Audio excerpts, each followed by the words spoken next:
The eastern edge of the Cotswolds holds a different kind of darkness, a narrower, older darkness, one that has learned to keep close to the ground and settle beneath the roots of beech and oak. These trees stand denser than their western cousins, their crowns knitted together in a way that traps sound and makes the woodland paths feel narrower, as though the forest itself were drawing breath. Here, between Charlbury, Enstone, Great Tew, and the long sweep of what was once royal hunting land, the landscape remembers more than most. These were once the boundaries of Wychwood Forest, a place of strict forest law, poachers dragged before magistrates, travellers who vanished between one hamlet and the next, and hunts that did not always return with the same number of men they began with. Even now, despite roads and rights of way and neat permissive paths, the sense lingers that the forest has not forgotten the injustices done beneath its branches, nor the blood spilled in silence. The ghosts here are not gentle guardians. They do not lead you home. They do not settle between the trees to offer companionship on a lonely walk. They are the remnants of violence, envy, grief, and punishment. They cling to the land because something in the land has chosen to keep them. The stories that follow come from these eastern woods, from the tangle of tracks near Charlbury, where hooves still thunder on empty ground, from the hillside above Great Tew, where a single oak has witnessed more than one broken neck, from the narrow lane between Enstone and Lidstone, where voices whisper in the exact tones of the dead, from the footpaths of Wychwood, where a toll is still demanded, and from the dense belts of Ditchley Park, where a keeper long buried still walks with his gun and his eyeless dog. If you find yourself walking alone beneath these trees as the last of the daylight fails, remember this: the forest here does not always differentiate between the living and the dead. The shadows have long memories, and if you hear hoofbeats or your own name whispered in the voice of someone who should not be calling it, you would do well not to stop. Some debts in Wychwood were never settled. Some are still collected.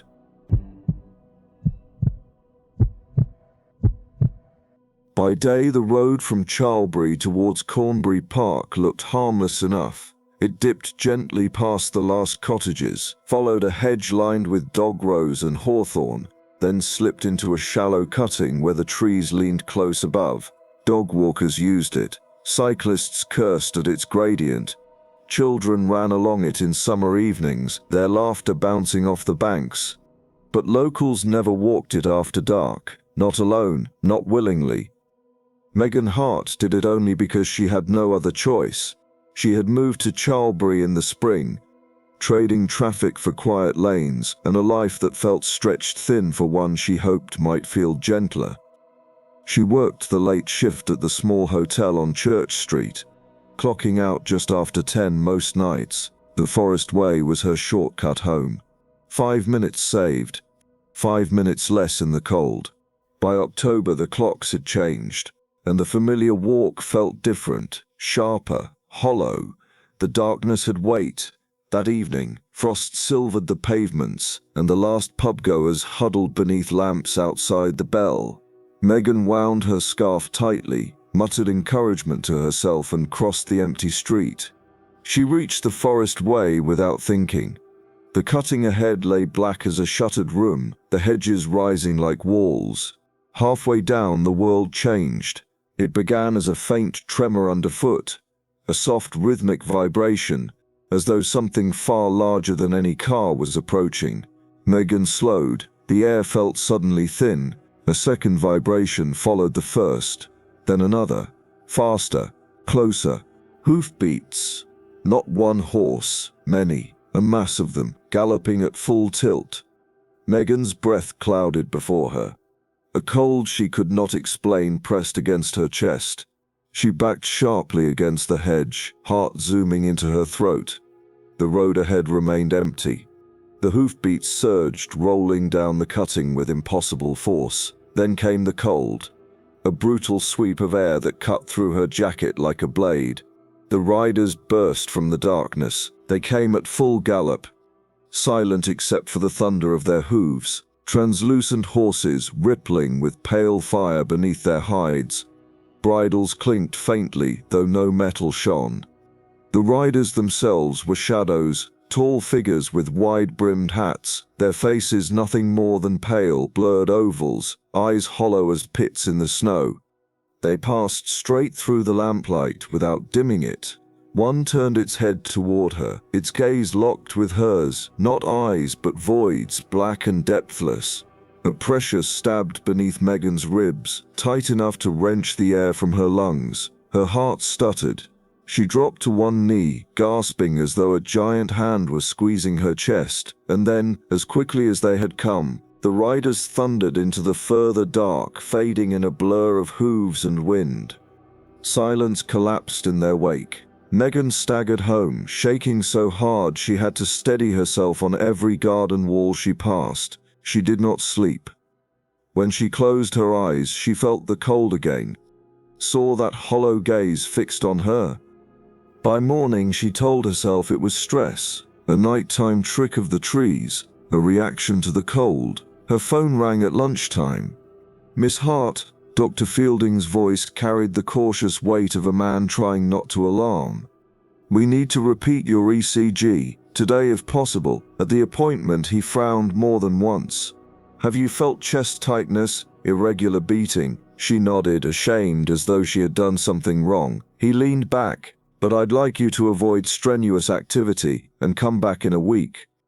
She walked home the long way, refusing even to glance at the turning toward the forest way. But that night something woke her, a deep vibration, felt rather than heard. Then, unmistakably, hoofbeats, not on the road.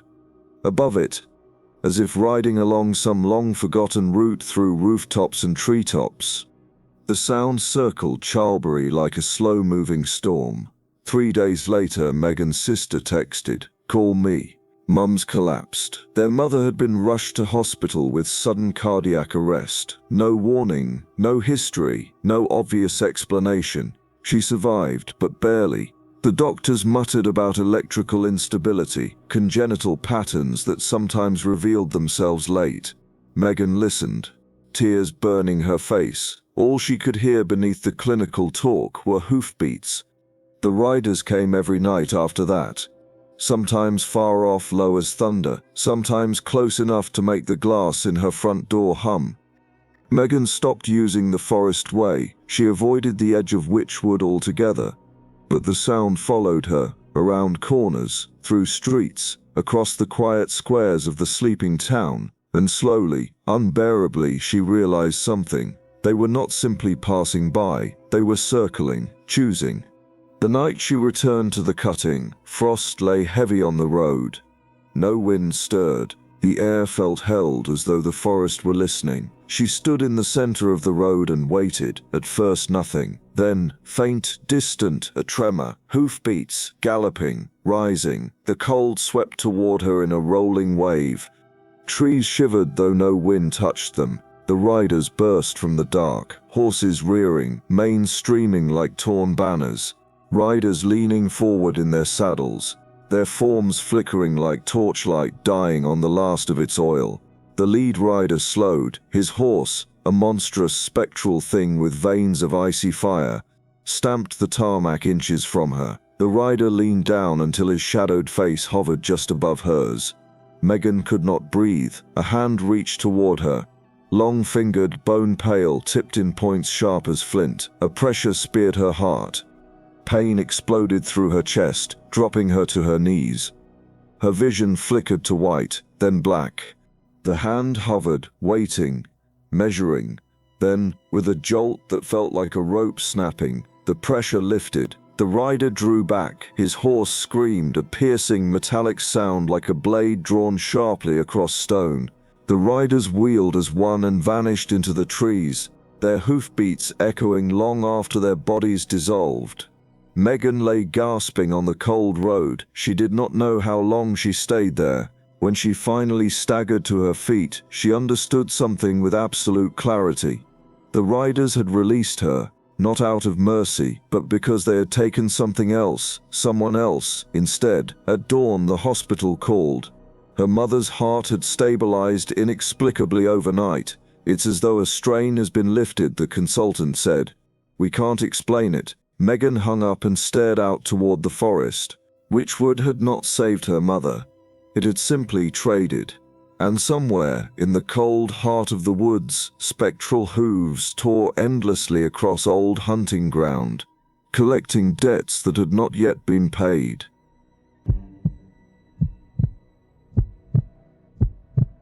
By daylight, the woods above Great Tew were the kind that encouraged strangers to lower their voices. Beeches rose like pale columns into a vaulted canopy, and old oaks crouched along the slopes, their branches tangled with ivy. In spring, the air smelled green and clean. In autumn, it tasted faintly of smoke and rot. It looked safe, carefully kept, a place meant for walking. But one corner of the wood never quite agreed. It lay beyond a low stone wall and a rusted kissing gate, where an older track climbed sharply through nettles and fallen leaves. The path felt borrowed rather than granted. A narrow seam stitched into the hillside. Halfway up the rise stood a single oak that looked wrong even in daylight, its bark darker than the others, ridged and scarred as though scorched long ago.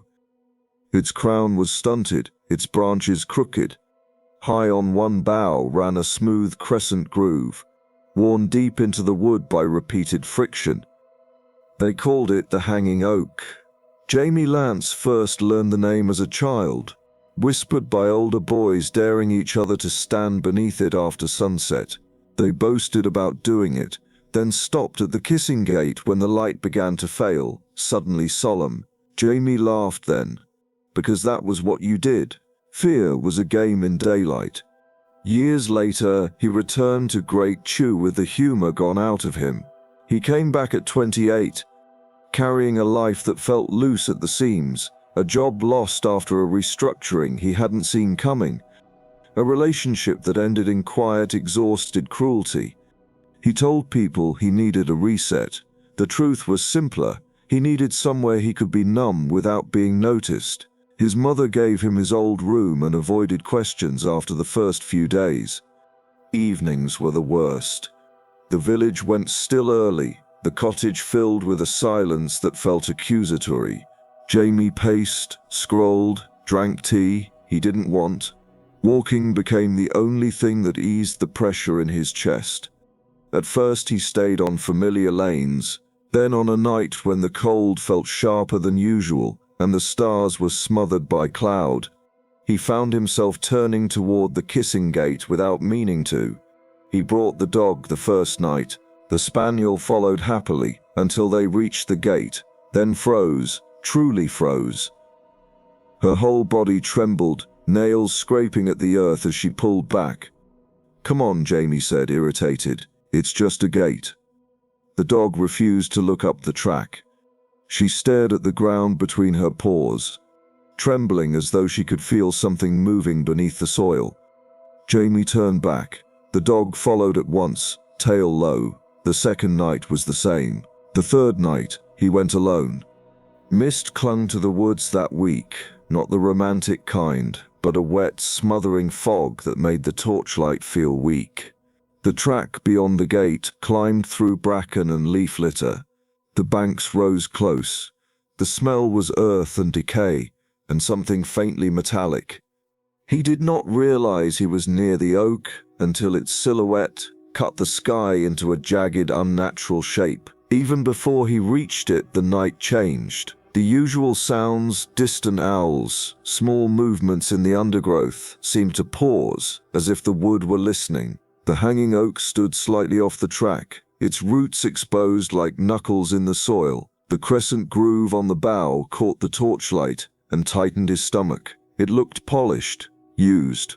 On impulse that felt like defiance, Jamie switched off the torch. Darkness closed over him at once.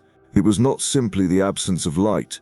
It had weight pressing against his skin. "All right," he murmured, trying to sound amused. "Let's see." The pressure settled on his shoulders before any sound reached him.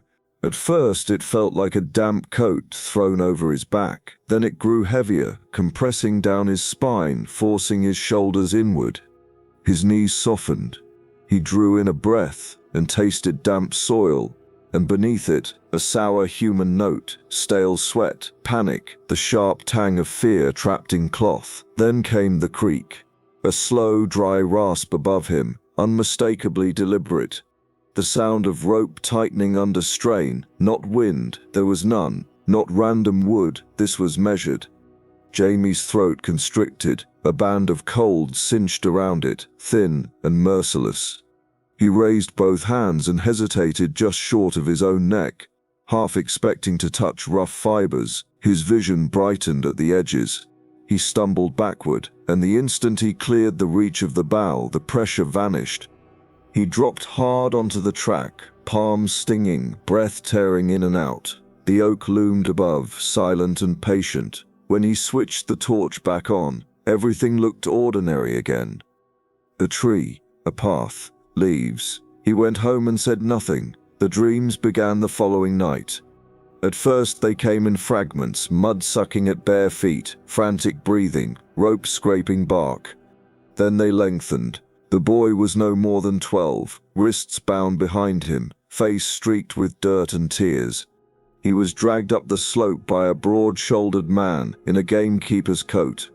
Villagers stood nearby, some grim, some deliberately looking away. A rope was thrown over the bow and tested with a firm tug. Just before the drop, the loop always shifted. It slid from the boy's neck and tightened around Jamie's instead. He woke choking, both hands locked around his throat. In the mirror at dawn, he sometimes fancied he could see a faint red ring around his neck. Most days it faded by lunch. Once or twice it did not fade until late afternoon. A week passed like that, walking to exhaustion, sleeping in scraps, waking with his throat aching. His mother remarked on the shadows under his eyes.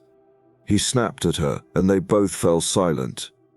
On the 7th day, after a dream so vivid he could still smell the boy's fear in his sheets, Jamie stood before the mirror and heard himself speak. "Once more," he said, "then you leave me alone." He did not know whether he was speaking to the dream, the oak, or the boy. That night the clouds sat low and heavy. Jamie walked to the kissing gate without a torch. The track climbed. The air cooled, cellar cold. The hanging oak appeared as a deeper black within the darkness. He stopped beneath the bough and tilted his head slightly, as if offering his throat. "Get it over with," he whispered. The weight hit him like a dropped slab. His knees buckled. Something impossibly thin and cold snapped tight around his neck, immediate and absolute. He tried to inhale and found nothing. His feet left the ground.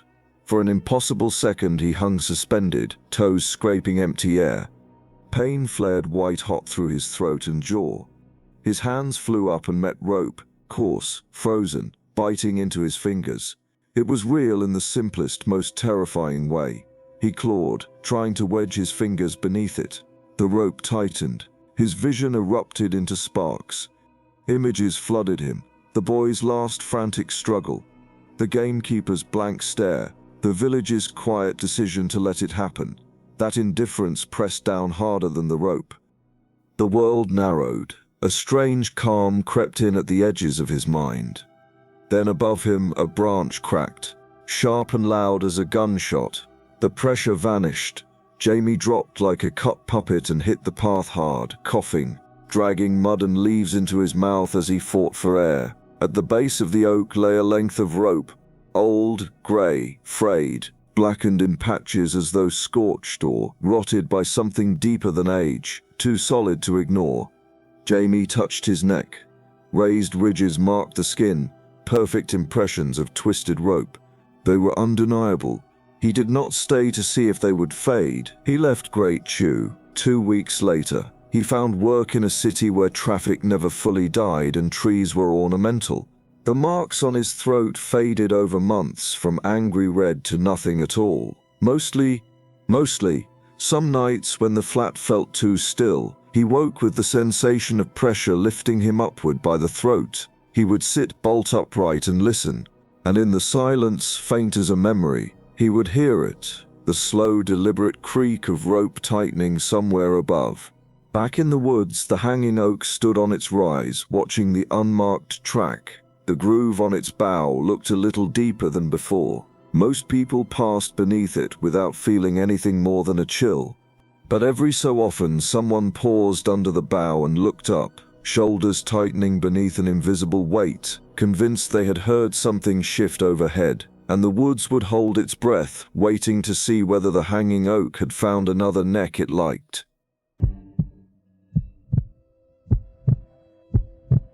Between Enstone and Lidstone, the B road narrowed into a high-banked lane where hedges rose taller than a man and trees leaned together overhead, meeting in a ragged arch. In summer it formed a green tunnel that smelled of sap and warm leaves. In autumn it turned bronze and dripping, the road strewn with mast and twigs. In daylight it could feel almost cozy, contained, sheltered, a quiet shortcut between villages. But at dawn or after dusk it felt older than any map.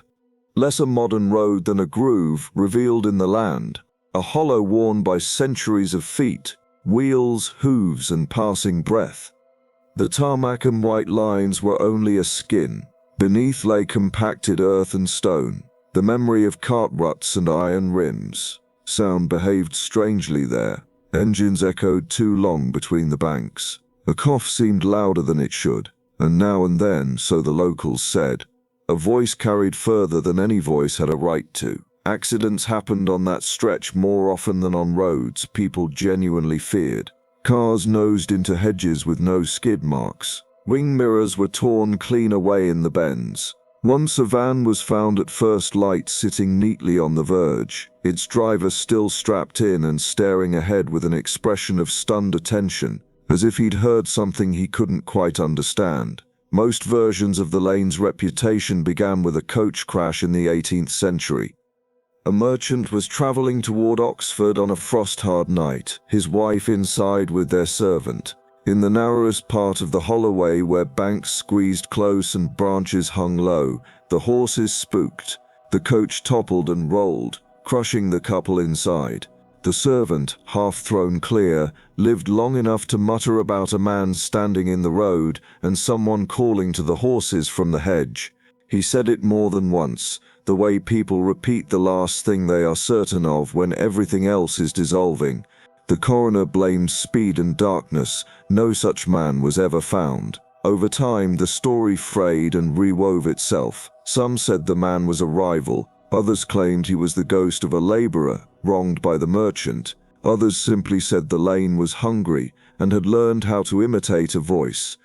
The simplest version endured. The whispering road spoke, and it spoke in the voice you trusted most. Ruth Evans knew the rumour like everyone else in the village. She also knew her rota at Chipping Norton Hospital, and the hard practicality of 10 minutes shaved off an early shift. Ruth was a nurse, tired, competent, and not inclined to indulge nonsense. She had too many real emergencies in her head to make room for hedge voices. On a wet November dawn, drizzle filmed the windscreen and the sky sagged low like dirty wool. The heater hummed. The radio murmured quietly. Her thermos sat in the cup holder, scalding tea she didn't have time to drink. The hedges loomed on either side, black against the grey. She slowed automatically for the S-bend by the old oak. Ruth, her name spoken clearly inside the car, just behind her left ear. The sound bypassed thought entirely. She jerked, wrenching the wheel. The car slithered on the slick surface, tires squealing as ABS juddered beneath her foot. For a moment she was certain she was going into the bank. Then the car stopped, skewed toward the hedge. Her hands locked white-knuckled on the wheel. Silence fell like a held breath. Her father's voice lingered, calm, familiar, unmistakable, except her father had been dead for 8 years. Ruth forced her breathing steady. Sleep, she muttered aloud. Overtired, auditory hallucination. She eased the car back into line and crept forward, cheeks burning with embarrassment. She felt ridiculous, grown woman, trained professional, spooked by a sound in a damp lane. At the next corner she slowed more than usual. 100 yards ahead, a lorry lay across the road at an ugly angle, trailer jackknifed. Hazard lights flashed orange in the gloom. A man in high vis waved both arms. Roads blocked, he called. Tree came down and shoved me sideways. You came round that bend any faster, love, you'd have gone straight under it. The word under lodged in her chest. She turned awkwardly and took the long way round through Church Enstone. At work she said nothing. Her hands shook faintly when she poured tea in the staff room. That night she dreamt of the lane, not as it was now, but as mud and lantern light. A coach lurching between dark banks, horses sweating and snorting, a man standing in the road with his arm raised, his mouth moving. She couldn't hear him, but she knew the horses could. A week later she was on call. The phone dragged her from sleep at 2:24 a.m. A collision, multiple injuries, extra staff needed. She dressed quickly and stepped into a cold so sharp it stung her eyes. The village lay utterly still. Her breath smoked as she drove through the square and onto the lane by habit. Halfway to the first bend, the radio cut out. One moment music, the next a flat wall of silence. "Not now," she muttered, reaching for the console. "Ruth," her father's voice again, closer this time, as though from the back seat. "I'm not doing this," she said aloud, jaw clenched. "Pull over," the voice urged. "You're no good to anyone in a ditch, girl." She could smell him then, or thought she could. Cheap aftershave, engine oil. Memory rose so strongly it made her eyes sting. "You're not here," she whispered. The lane narrowed. Banks rose higher. Branches clawed overhead. The bend loomed ahead, black and glossy with rain. "Stop the car," the voice said, sharper now. "Stop." There it was, the old tone. Concern edged into command. Ruth felt anger cut through fear. She had spent years missing him. Now something in a hedge was borrowing him like a coat. She eased off the accelerator, but she did not stop. The bend approached. "Now," the voice snapped. "Brake." Her foot slammed down almost against her will. The car jolted violently. A black 4x4 burst around the bend on the wrong side of the road, far too fast. It missed her by inches, the rush of air rocking her car where it sat skewed toward the hedge. For a heartbeat she saw the driver's face. Eyes wide, mouth open, as if he too had heard something he hadn't expected. Then it was gone. Ruth sat shaking, breath tearing in and out. "Fine," she whispered, "you win." The radio crackled back to life, as though someone had lifted a hand from the volume knob. She drove on at a crawl. At the hospital she moved on autopilot. She did her job. She spoke calmly, but something inside her stayed braced, listening. For weeks afterward she avoided the whispering road whenever she could. She gave sensible reasons: ice, roadworks, fallen trees. She did not say the truth, but avoiding the lane did not stop it creeping into her thoughts. Once you admitted it could speak in a voice you loved, it became harder not to listen for it. She heard fragments from others: a porter who heard his child crying from the hedge, a farmer who swore he'd heard his own voice urging him on just before he crashed. The lane, it seemed, could sound like anyone. "It doesn't care if it saves you or kills you," Ruth said quietly to the one colleague she trusted. "It just wants attention. It knows which voice you'll obey." "Then why did it help you?" the colleague asked. Ruth thought of the coachman turning his head, of the servant's words, of the way her father's voice had not sounded loving, only certain. "I don't think it did," she said. From then on, when she had no choice but to take the whispering road at night, Ruth drove with the radio off and the windows up. She hummed under her breath to fill the silence, and if in the tightest part of the holloway she felt the barest hint of breath against her ear and heard the beginning of her name in a voice she knew too well, she did not let it finish. She whispered, "No," into the dark and kept driving. The lane did not mind. It had all the time in the world.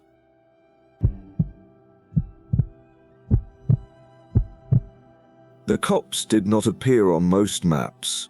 It lay on the eastern edge of what had once been Wychwood Forest, beyond the last permissive footpath and just inside a belt of older trees that had escaped the estate clearances of the 19th century. From above it looked unremarkable, a tight knot of oak, ash and hazel pressed together like a clenched fist. From the ground it felt wrong in a way that was difficult to explain and impossible to ignore. Locals called it the Black Copse, not because the trees were darker than any others, though they were, but because light did not behave properly there. Sunlight reached the outer branches and seemed to stop as if caught on invisible mesh. Even on bright days, the interior remained dim, the air thick and stale, smelling of leaf mold and old water. Sound died quickly inside it. A voice raised in the center barely reached the edge. People skirted it without quite realizing they were doing so. Dogs refused to enter.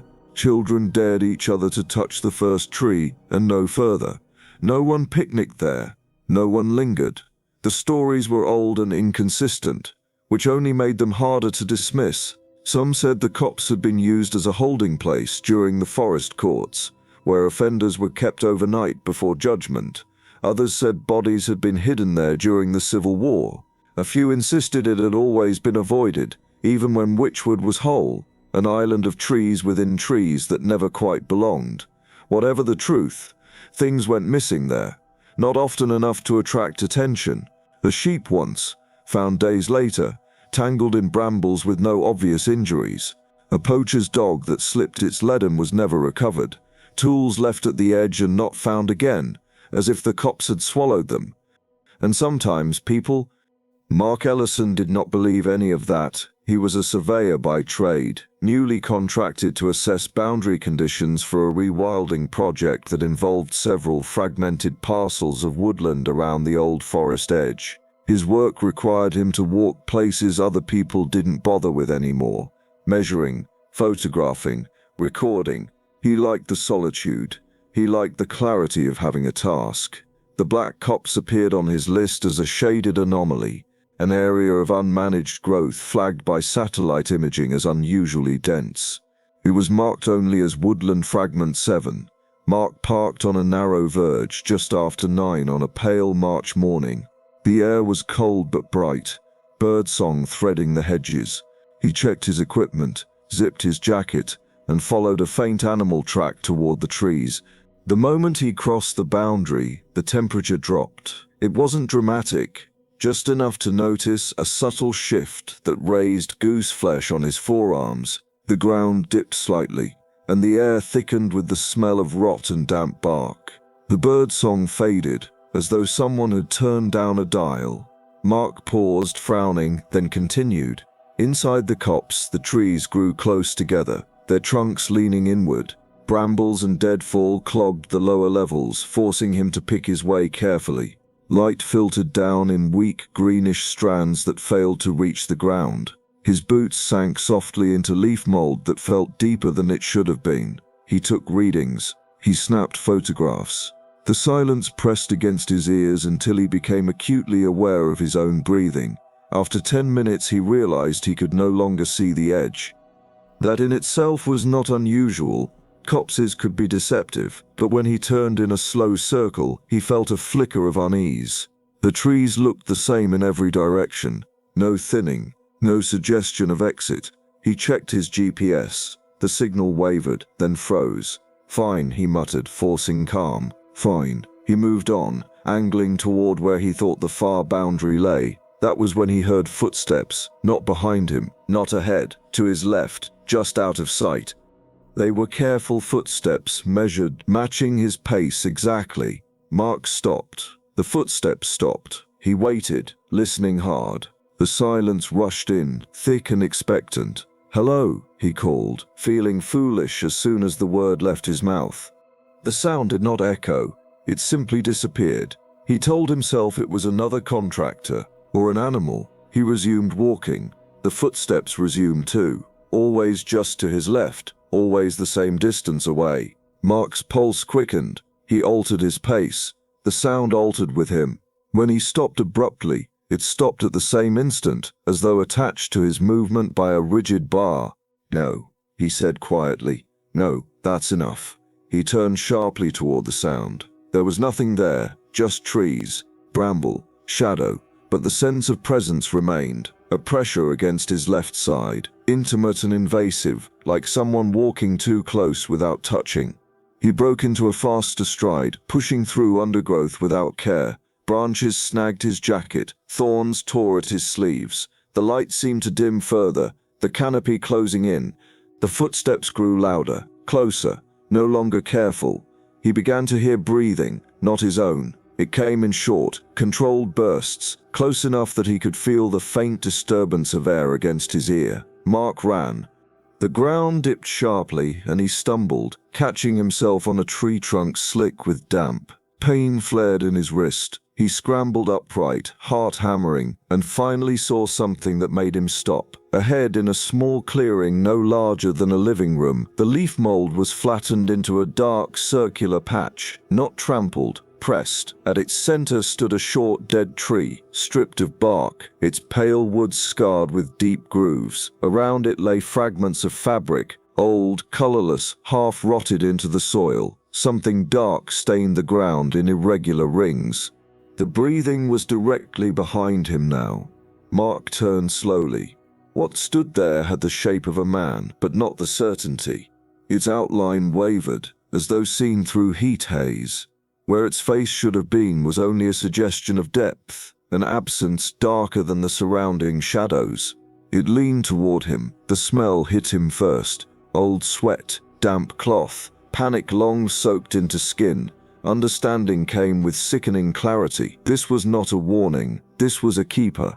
The thing stepped closer. The air grew colder, heavy enough to make Mark's chest ache. His legs refused to move. His mouth opened, but no sound came. The footsteps he had heard were his own, or what had been made from them. Something brushed his left shoulder, not quite a hand, but the memory of one. Pressure built, subtle and irresistible, guiding him toward the clearing's center. Toward the dead tree. Mark fought then. Desperation tore loose whatever calm he had left. He flung himself sideways, crashing through brambles, tearing skin, screaming as pain bloomed across his arms. The pressure faltered. For a heartbeat the presence wavered, uncertain. Mark did not waste it. He ran blindly, smashing through undergrowth, sobbing breath tearing his throat raw. The ground rose, light increased. He burst out of the trees and collapsed onto the leaf-strewn edge, retching. Behind him the copse stood silent. Nothing followed. Mark never completed the survey. He resigned the contract the same week, citing health reasons. He did not mention the copse in his report beyond a brief note. Area unsuitable for access. Recommend exclusion.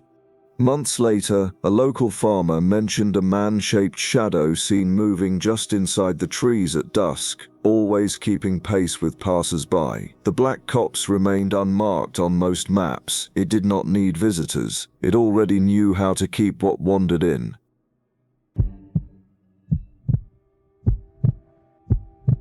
Shipton Wood lay just beyond the last fields, a long, uneven belt of trees that followed the rise of the land like a dark scar. It was not especially large nor especially dramatic. From a distance it looked like any other stretch of mixed woodland, oak, beech and ash pressed together in quiet agreement. Up close it felt different. The ground dipped and folded unpredictably, as though the wood had been laid over something uneven and never properly settled. Old boundary ditches cut through it at odd angles, half filled with leaves and black water. In places the trees grew in loose rings, their trunks subtly curved inward, as if leaning towards something no longer there. People walked their dogs along the edge paths. They cut through on their way between villages. They did not linger in the interior. Those who knew the wood well spoke of the watchers. They did not describe them clearly. They could not agree on number, shape, or origin, only on behavior. You never saw them directly. You felt them when you were still. The earliest written reference appeared in a parish notebook from the late 17th century, a margin note beside a list of boundary repairs. Men complain of being observed within the wood, though none may be seen, advise no loitering. Later accounts were more explicit. A poacher who swore he had stood for an hour unable to move, certain something was counting his breaths. A woman who claimed the trees had turned slightly while she watched, closing a gap she had just passed through. Modern versions softened the language but not the meaning. Don't stop in Shipton Wood. If you feel watched, keep moving. If you hear your name, do not answer. Helen Moore did not know any of this. She had moved to the area 6 months earlier, escaping a London life that had grown too loud and too crowded to bear. She worked remotely, walked every day, and liked to take photographs of old landscapes, trees, paths, places where the human presence had thinned. Shipton Wood appealed to her precisely because it was unremarkable. On a bright afternoon in late April, she parked by a farm gate and followed a permissive path into the trees. Sunlight filtered cleanly through the canopy. Birds flitted overhead. The ground was dry and forgiving beneath her boots. She walked for 20 minutes, photographing the way the light caught on bark and leaf, before she noticed the quiet, not silence, just a reduction. The birdsong thinned. The wind dropped. Her footsteps sounded louder than they should have. Helen slowed, frowning, then continued. A little way in, the path faded into a suggestion rather than a line. She followed it anyway, stepping over fallen branches and shallow ditches. The trees grew closer together, their trunks irregularly spaced, their branches threading overhead in a way that broke the sky into fragments. She stopped to take a photograph. The moment she stood still, the sensation arrived. It was not fear exactly, more a tightening, a sense of attention applied from several directions at once, like pressure points forming across her back and shoulders. Helen lowered the camera slowly, heart picking up its pace. "This is stupid," she said aloud. The sound felt wrong in the air, too loud, too flat. It did not travel far. She took another step. The pressure eased slightly. Helen exhaled, half laughing, and took a few more steps. The feeling remained at her edges, watchful but patient. She stopped again. It returned at once, heavier this time. Not aggressive, expectant. Helen's skin prickled. She turned slowly, scanning the trees. There was nothing unusual to see. No movement, no figure, no obvious source. Yet she had the overpowering sense of being observed from several fixed points, as if something had settled into position the moment she halted. She began to walk more quickly. The sensation receded but did not vanish. It followed her, tightening whenever she slowed, loosening when she moved. After a few minutes she realized the pattern and felt a cold thread of understanding slip into place. They wanted her still. Helen reached a small clearing where the ground dipped into a shallow bowl. At its center stood a ring of young trees, no more than a decade old, growing in an almost perfect circle. Their trunks leaned slightly inward, their branches interwoven. She stopped without meaning to.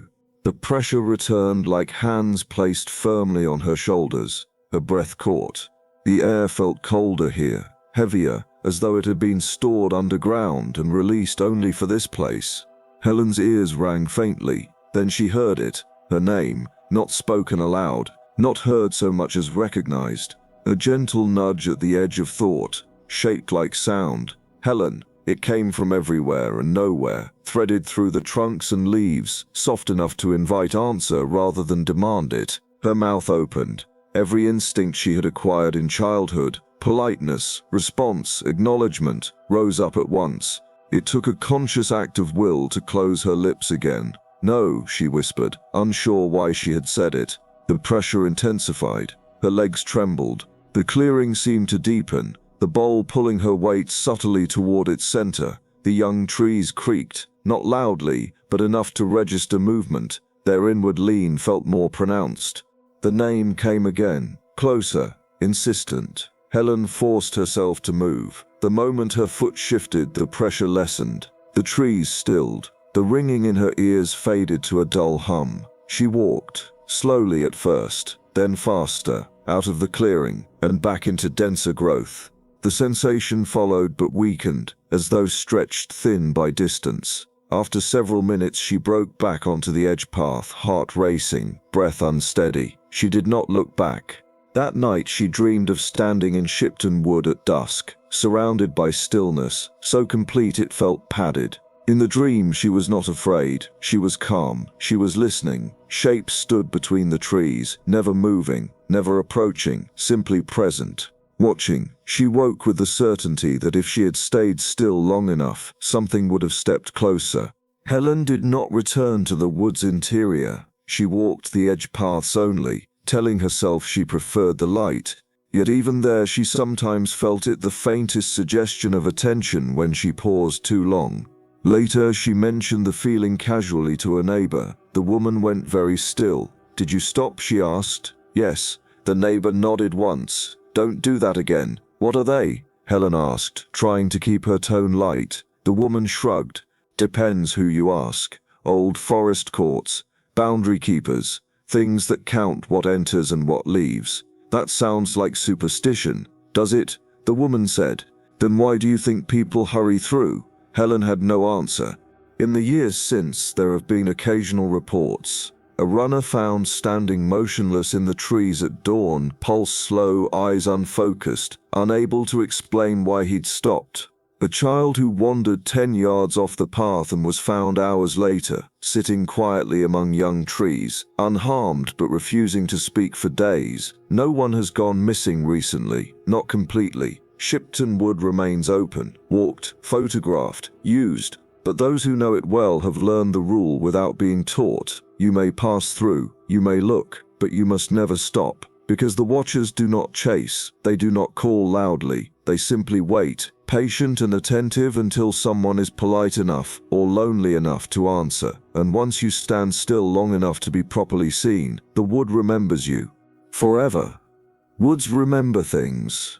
Not in the way people do, with stories and dates and names, but in pressure, absence and repetition. Paths deepen where feet return too often. Clearings form where something has been allowed to happen more than once. Trees learn which sounds belong and which do not. Across the eastern edge of the Cotswolds, the woods are rarely vast, rarely dramatic. They exist in fragments, copses left standing when fields were cleared, lanes sunk between hedges, pockets of old growth pressed against new boundaries. They are easy to underestimate. That is when they are most dangerous. Each place you have heard tonight follows the same quiet rule.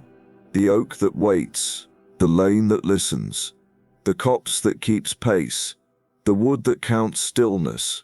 None of them chase, none of them shout. They do not need to.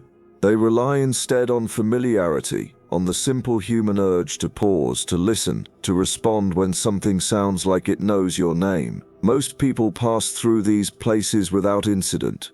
They walk their dogs. They take shortcuts. They admire the light and keep moving. The woods allow this. The woods endure. But every so often someone slows. Someone stops beneath a bough, or in a hollow, or in a place where the air feels just a little heavier than it should. Someone listens too carefully. Someone answers, and the wood takes note. If you walk these paths by day, you may never feel a thing. If you pass through at dusk, you might sense only a chill, or the impression of being watched that fades once you reach open ground. You will tell yourself it was nothing.